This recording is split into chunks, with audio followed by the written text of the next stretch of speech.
You know, down in the David, though, polls. if I'm President Trump and I'm looking at this strong economy, whether you want to give him all the credit for it, as I always say on this show, we'd certainly blame the president if it was the opposite. But having said that, he must be scratching his head thinking, all right, these polls are all fake news because they don't jive. They don't jive with what I'm hearing and what I'm seeing and what I'm doing. So why are they what they are?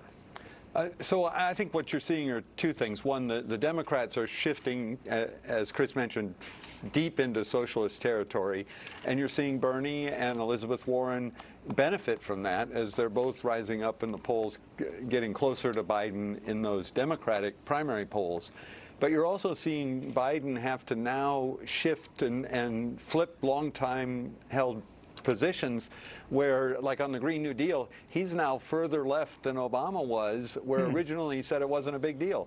I mean, it's having an enormous impact on their primary, and ultimately Trump, I think, is sitting back and saying, I can beat all of them because they're going to be too far left for that sweet middle ground in the battleground states in the Midwest. I know we all evolve, and a lot of people are saying of Joe Biden that he is evolving on issues like originally supporting the Hyde Amendment, which restricted federal funding for most abortions, now saying that that was a mistake, or to say of China that it is a competitive threat when he intimated a little more than a couple of weeks ago that it was not.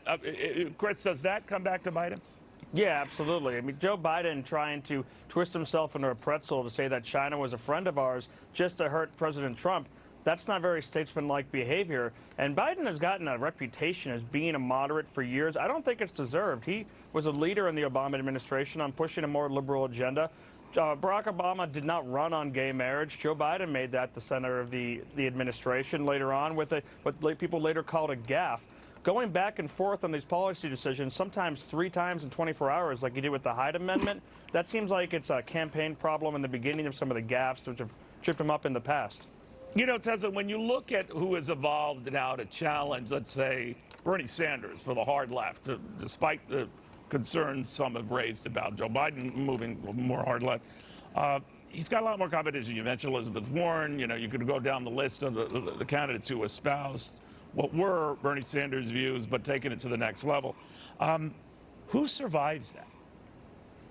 Yeah, well, I guess we'll see. You know, when you talk about 20-plus candidates and not nearly half of them receiving the media coverage that I think they deserve, that's why the debates are so important. You know, when I worked with Senator Sanders back in 2016, there were literally only 2 options. Everyone else was scared to run. And I think that's where we're making a big mistake by not listening to these other candidates, listening to their plans. What happened to Beto? Has anybody checked on him, did a wellness check? You know, I thought he was just, you know, the new king of the day, and we haven't heard from him as well. But Joe Biden needs to really roll out some policies. You know, there's something called pesky policies that some of us are still into, and he still hasn't done that yet, and taking it for granted and saying I got it in the bag will ultimately hurt him, just like in 2016 with Hillary Clinton.